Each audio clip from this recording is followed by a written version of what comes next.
What is holding you back and how can we get you moving forward? Hi, everyone. I am Becky Nova of Live Free with Becky Nova, where we teach you not only to be financially free, but also how to live mortgage free as well.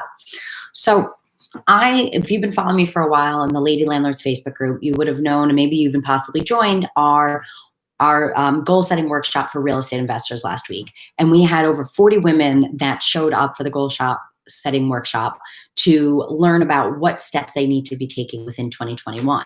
But what that brings you is that piece of paper with your goals on it, right? But now you actually have to take steps and take action to be able to move forward.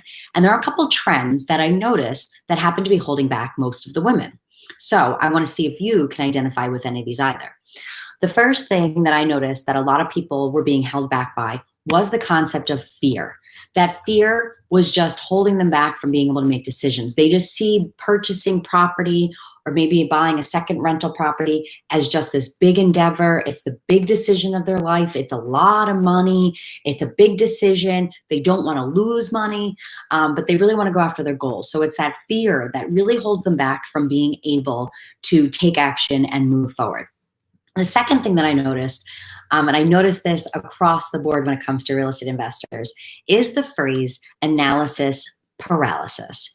Now, this is probably one of the most popular terms that you'll hear within real estate investing, second to house hacking, right? Analysis paralysis really stops people from being able to go after their goals. What it means, if you're not familiar with the term, is when somebody gets really stuck in just analyzing their deals, looking for the right property, and then yet not being able to pull the trigger. They'll go, and I've done this to myself. I'll go on Zillow or Realtor.com and I daydream about this property that I want and finding the right deal. And you run the numbers on this property, and it's not good. And then the next property, and it's not good. And then the next property, and it's not good. And you keep going through and you're just not finding anything. And then finally, you find something and you're like, wow, the numbers aren't horrible. They don't make sense with all the other ones that I just already threw out. What is going on with this one? And then you sit there and you go, well, is it a deal? Is it not a deal? Did I do something wrong? Why is this a deal? Right? And we start to get then in this anxious spot where we are not able to pull the trigger because we are not sure if it's the right thing to do. So we just look at the numbers over and over and we analyze absolutely every little part of it and every number over and over again. And then unfortunately, usually somebody snaps up that deal and then they take it and then we're back to square one. So analysis paralysis is one of the most popular things that I've seen across many real estate investors of really getting stuck at that stage.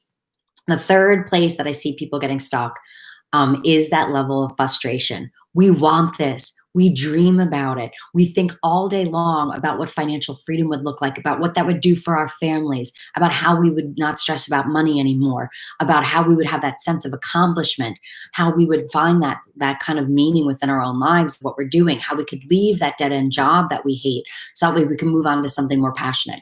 All of those things, and it just consumes our mind, and we want it now. We don't want to wait for it. We don't have the patience to figure out how that's going to work in the future. We want that now. And that frustration just builds every single day that we don't get what we necessarily want. I have been there. I have been through all of those. So if you don't know that much about my story, my husband and I actually fell into real estate investing back in 2018. And in the past 2 years, we've been able to acquire 10 doors in the high cost of living area of New York, right outside of New York City, and then also in the Dominican Republic. So trust me, I've been through all of those different stages. But I want to help you be able to move forward and get past all those things. So starting on January 11th, we're going to be doing a free 5-day challenge within the Lady Landlords Facebook group called Empire Builders. And what we're going to do is we're going to crush all that fear, all that analysis paralysis, all of that frustration that you have, and we are finally going to start moving forward. We're going to march forward and we're going to be building our empire. So if you would like to join us, it is free to sign up. I will put the link down in the comments. So make sure that you do that today so you do not forget. And then that way you'll be all set to go with us come January 11th. So I hope to see you there. And I look forward to being able to help you in 2021 finally be able to put those goals and those steps that you've worked on so hard and really make your dreams a reality. Thanks so much and see you soon.